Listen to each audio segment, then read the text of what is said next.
Live from the Business Radio X studio inside Renaissance Bank, the bank that specializes in understanding you. It's time for North Fulton Business Radio.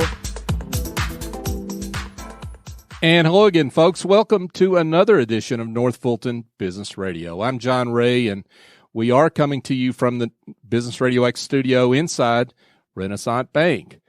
We've got two great guests today. We've got an international flavor. I think you will love this. We've got Adrian O'Connor, and he's with the Global Accounting Network, and Gabriel Vaca. Gabriel is with the Hispanic Business Center. But before we get to our guest, I want to remind you that you well know you're connected today more than ever, and whether it's your friends, your family, or your life, Renaissance understands how you bank, offering the mobile banking services that you need. Renaissance also knows that sometimes you need to speak to real people with real answers, and that's why Renaissance has more than 190 convenient locations, and we're in one of them in Alpharetta, throughout the South, ready to serve you. For more information, go to renaissancebank.com. Renaissance Bank, understanding you, member FDIC.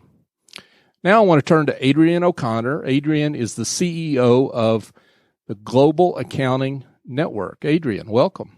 Thanks very much. Yeah, Nice to be here. Yeah, it's great to have you here. So tell us about the Global Accounting Network. Tell us about your company. So Global Accounting Network is an international recruiting and headhunting firm.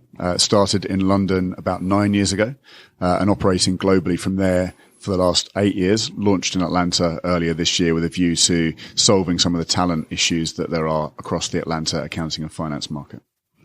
Wow. So why Atlanta? It's a great city, first and foremost. Okay, we're all proud now. Yeah, Thank you for that. We enjoy being here. But we could have gone anywhere in the US, essentially. Sure. We did a lot of research, as you'd expect, and some really fun field trips as part of that, which was good.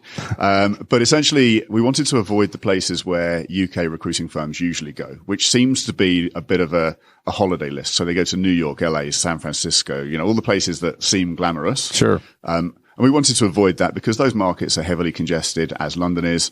And I think there are some real talent acquisition issues in other cities.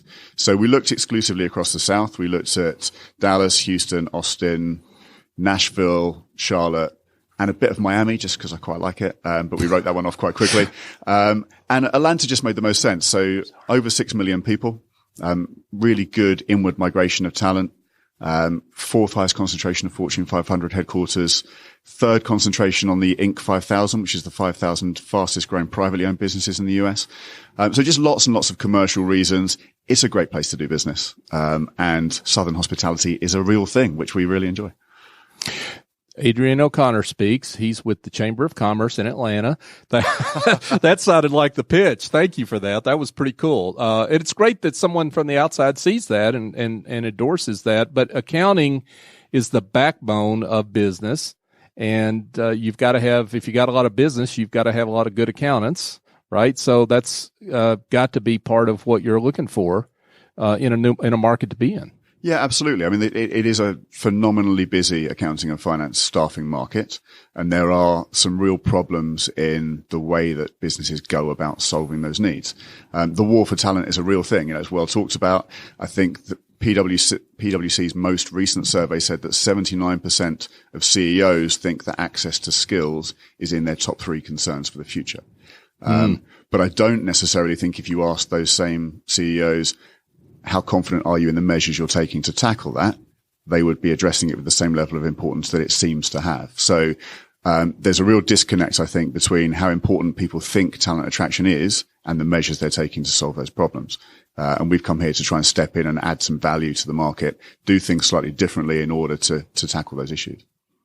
So you do recruiting for public companies, that Fortune 500 companies, accounting firms. Talk about who your clients are, Adrian. So essentially our clients are anyone that's a reputable employer that needs to hire finance and accounting professionals. We tend to steer clear of the public accounting firms because most of our clients want to hire from those firms, and we will not attract talent from firms that we're also hiring into. So the public accounting firms tend to be where we find our talent from, and then we place them into anything from a high growth startup through to a Fortune 500 company. The main criteria for us is that the business is a good employer, has a good reputation, and is worth us placing our people into, because actually we work on behalf of the talent as much as we do of the employer. And then the other thing is that we can build a really strong partnership with the people in that business, because I think for us to do our job well, we're matching people to people. We've got to get to know the people. We've got to understand the people. And if you can't build that partnership and you're held at arm's length, we can't solve those problems. So in the public and private companies that you work with, Adrian, what's the trend in terms of hiring? There's a little bit of cross current. There's a lot of growth going on, but at the same time, a lot of technology changes that maybe eliminate some previously important jobs. Talk a little bit about those cross currents and how that's going. So automation is obviously a big agenda across all of our clients, or certainly the bigger of our clients. And I think some of the more clerical and administrative finance tasks and accounting tasks will be taken on by automation, machine learning, etc. A lot of what we do is at the mid to senior end. And so we're placing finance people that are out there in the business, helping to steer decision making, delivering insight, and helping either, control costs and make the business more efficient, or work out where to spend money to help the business grow more effectively. And so that, I don't think, is in any danger of being automated anytime soon. The other side of what we do on the accounting piece is often very technical, very highly skilled and very detail orientated, and is quite often quite manual. So, whilst all of our clients are implementing systems and implementing processes to drive automation, I still think there's a very, very big need for highly skilled people in the mid to senior positions. The challenge is actually getting access to those people. It's hard to get great decisions and insights out of ones and zeros, right? So we're speaking with Adrian O'Connor, and he is the CEO with Global Accounting Network. So often the recruiting industry gets a bad rep. Maybe for those that don't know what that is, explain what that is, and why do you think that's happening? I think there are a lot of recruiting firms, or a lot of recruiters, that focus purely on the result and not on the experience. They get paid on the result. You get paid a commission on the result. So clearly, if that's where your money comes from, that's what you focus on a lot of the time. Sure. So they tend to focus purely on the outcome and burn people along the journey. And I think the whole supply chain in what we do is pretty broken, and that's what we're working to fix. So client pays us, so client is treated as king, oversold to, and often under-delivered to as a result. Candidate is treated as a commodity because they're the product, and they're great whilst you've got something for them, and then immediately forgotten about as soon as you don't. And that just doesn't work as a supply chain. If you compare that to any other industry, if you were selling soft drinks, you wouldn't go and find someone who wants to buy soft drinks, treat them like a king, then think, I need to go and find some soft drinks. Go off and try and find soft drinks, come back, try and sell them. If you didn't sell them, leave them at the side of the road and go off and find some more soft. It just doesn't work. And yet that's how our industry typically behaves. So everyone feels at some point that they've been burnt by a recruiter because of the way they've been treated. And we're in a people industry. Recruiters should be behaving differently because they should be valuing the people that they're working with. And those relationships shouldn't be transient. They should be long-term, well-developed and personal. Sure. And so that's what we're working very hard to overcome. So we meet everybody we work with. We work with every candidate we meet, every client we meet. It's about matching people to people, as I said. And it's about that personal touch and making sure that we've always got access to the best talent. There's a lot of people out there. But I think it was Bill Gates that said you surround yourself with A+ players, because a small team. So it wasn't Bill Gates. It was Apple. Oh, Steve Jobs. Steve Jobs. I'm sorry. Yes. One of those big computer guys. Surround yourself with A+ players, because a small team of A+ players will run rings around a massive team of B and C players. For sure. And so for us, we've got to make sure we're constantly networking amongst the best finance and accounting talent in the marketplace. They're not actively looking for work. They're happy, successful, rewarded, engaged. But we've got to know who they are and what would be the right strategic career move for them at the right time. And then we can help our clients find the best people in the marketplace. Adrian, there's a lot more turnover in corporate America, corporations around the world, but certainly here in corporate America. What advice do you give to your clients in terms of not just attracting talent, but retaining that talent? It's really interesting. So there's obviously lots of research about the generation gaps and Generation X versus the millennials, etc. And as someone who's on the older side of that generation gap, I've worked quite hard on it in my own companies. And the millennials particularly the research shows, need to feel part of the mission. They need to feel engaged in what they're doing, and that what they're doing is contributing to the overall mission of the company. They need to feel aligned with the values of the company. There's so much choice out there now. Every day jobs get pushed at people via job boards and websites and recruiters. And so companies need to work much harder on those retention strategies. And it's really important that you work with your talent to review their outputs, review their inputs, review their career goals, make sure their career goals are aligned to the goals of the business and they can see how what they're doing contributes to the goals of the business. If your competition is hungrier for your staff than you are to keep them, you will lose those people. Sure. And those people, the best of those people will be getting called by people like me on a regular basis. And at some point, if you're not engaging them and making sure they feel part of that mission, they're going to take that call. So what's it like to build relationships here in the Atlanta market for you? How's it been? It's been interesting. I think is a good euphemism for the conversation. I think because of the bad reputation of recruiters, you start every new relationship from a negative, pretty much. The first thing anyone thinks is, I've got a recruiter on the phone. Why did I pick up that call? And that's a challenge, but it's also an opportunity, because as soon as you can show you're not like that, and as soon as you can show you're different and why you're different, you tend to get a lot of loyalty and you tend to get a lot of opportunity. So once we overcome that initial hurdle, it's been really good. And we get a lot of referrals, and, we've got several clients we're working with at the moment that have been referred to us by other clients.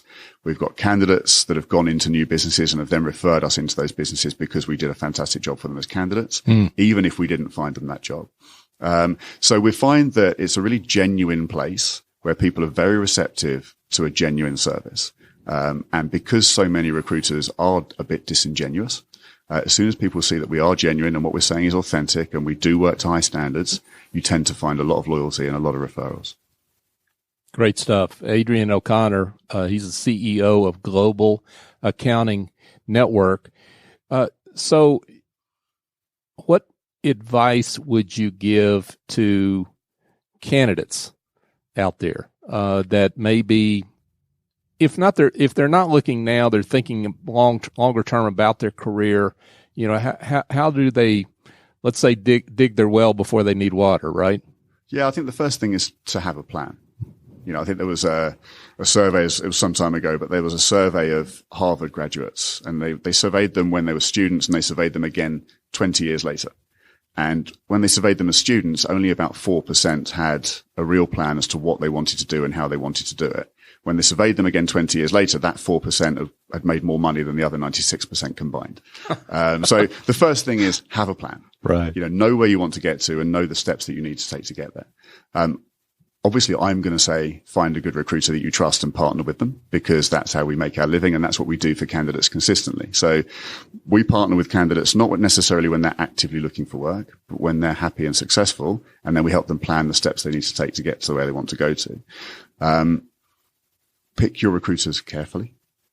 So lots of candidates just fire job applications out. I always advise candidates to call the recruiter first, speak to them, assess them. It's got to be a two-way relationship, so make sure there's somebody you want to work with. But pick your time. The grass isn't always necessarily greener. Look at your current company. Look at what you can achieve in your current company. Speak to the people that you work with and for. Make sure they're aware of your career goals and try and plan within your current company. And then look concurrently if you need to. But the first thing I always think is try and whatever problems or issues or challenges you've got in your career, try and solve them internally first, because quite often your brand equity that you've got internally has been built up over a long period of time, and it's important to try and solve those issues. If then you need to look externally, find a trusted recruitment partner and stick with them and be honest with them and make sure they're honest back. I think you've saved folks that listen to that advice a lot of heartache, maybe in the future. But I have to follow up on one thing. So you said assess your recruiter. Maybe you can give folks what a red flag might look like. A few red flags that would be, hey, this is not a recruiter I want to deal with. You've got to feel like they're taking interest in you. I think there are lots of recruiters that treat candidates as a commodity, as I said earlier, and they'll say, look, yeah, great, send me your resume, and try and be getting you off the phone. Whereas a good recruiter should be asking you questions, trying to understand your motivations and spending a bit of time getting to know you before just trying to get something from you. I think it's important that they can show knowledge of the job that you've applied for. So lots of recruiters, I think, are effectively order takers. A client will send them a job spec and they'll send some resumes and they'll hope for the best. But the best recruiters really understand their market. They'll understand the details on the job. They'll understand the detail on the client. And accounting and finance people are detail people. So ask some detailed questions. If your recruiter can't answer those questions, how well do they know the client? How speculative is this opportunity? So just lots of things I think you can do to test them and to test their mettle and their knowledge of the market. And then you can assess, is this somebody I want to partner with or not? That's great advice. Adrian O'Connor, he's the CEO of Global Accounting Network. So, Adrian, I assume you're interested in being in touch with both folks that need to do a search and great candidates that might be looking. So tell them how they can be in touch with you. So the best way to get in touch is either to call us on the Atlanta number, which is 404-900-3865, or to email me directly, which is aoc@globalaccountingnetwork.net. Adrian, thanks for being with us. Absolute pleasure. Thank you. So, folks, speaking of accounting needs, if you need help curing the headaches of administrative tasks, bookkeeping, marketing, if you got presentations that you need done, here's one answer for you. Go engage a smart and reliable office angel. They're not a temp agency or placement firm. Office Angels matches your business support needs with angels who have the talent and experience necessary to help you maintain and grow your business on an ongoing or as needed basis. Your terms, your timeline. They lend a hand when needed and fly off when the job is finished. Find out more at officeangels.us or call Chief Executive Angel S.E. Escobedo at 770-442-9246. Now we turn to Gabriel Vaca, and Gabriel is the Executive Director of the Hispanic Business Center here in Atlanta. Gabriel, welcome. Hey, good morning. How are you? I'm great. Great to have you here. Thanks for inviting me. Yeah, so tell everyone a little bit about you and the Hispanic Business Center. Absolutely. Thank you so much. I'm an entrepreneur at heart because I was born in Mexico City. My dad worked for the United Nations, and I grew up in Washington, D.C. And after that, we relocated back to Mexico, and I lived there for 15 years, did my college, and started working in sales. But I didn't feel comfortable there because, I had the bilingual, bicultural part of me that said, I want to be an entrepreneur. So I sold everything I had, and I came to the United States to open a business with not knowing how this market existed, how it worked. And, I did my master's degree here by working and belonging to the local Hispanic Chamber of Commerce. Because when I went to Hispanic Chamber of Commerce, even though everything's done in English, there's a lot of Hispanic businesses there, and they showed me the way. They showed me what I needed to do in this market and how to do it and get all the referrals, all the stuff that I needed. So with that, doing international business, because I did a lot of exporting, importing, Mexico, Latin America, Japan, Europe, on the products that I imported from Mexico, because I was a distributor, I got involved with UPS. And I filled a room of people as part of my chamber that exported. And UPS hired me. So after 24 years of being with UPS, I retired last year. And I was on the board of the Georgia Hispanic Chamber of Commerce. That is the parent company of the Hispanic Business Center. The Hispanic Business Center is the programming arm of the Georgia Hispanic Chamber of Commerce. 35 years in business, we've been doing and helping and supporting small Hispanic businesses to grow. So with that, I decided to retire and I went to work for the chamber. That's wonderful. And thank you for that, because it's great to see folks with your business experience giving back to the small businesses that come behind them. So thank you for that, Gabriel.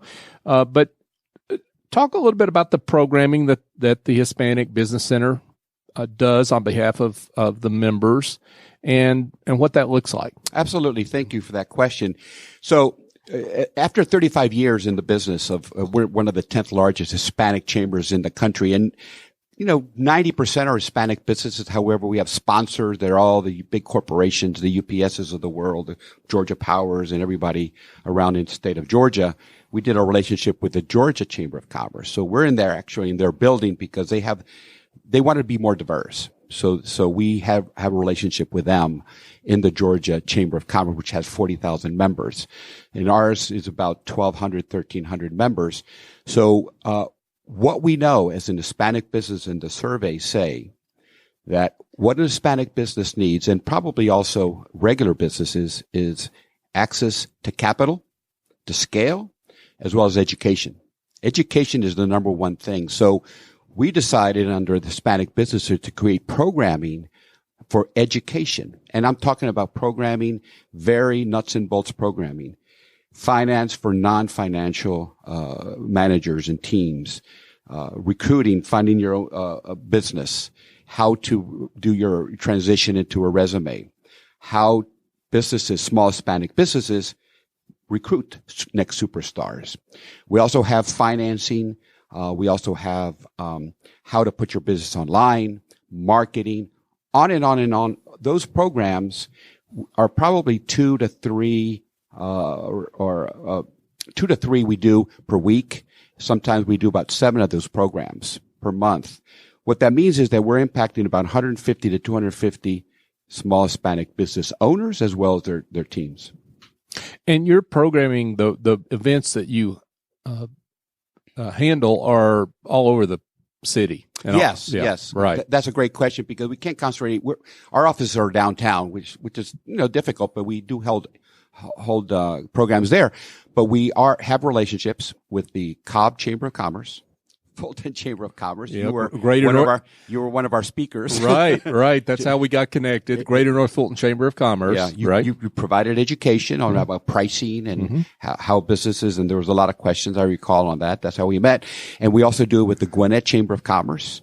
And we have now a relationship with the Douglas Chamber of Commerce. So these businesses or business groups that we have, you have 90% again Hispanic business, but we have non-Hispanic businesses. Because we want that integration. We want that diversity. Sure. Those that say, I don't want to go to these because I'm not Hispanic. You don't have to be Hispanic. You want to penetrate the Hispanic market? Come to these meetings. Penetrate them. Well, and if you're not an Hispanic business, you're guaranteed to meet folks that you don't know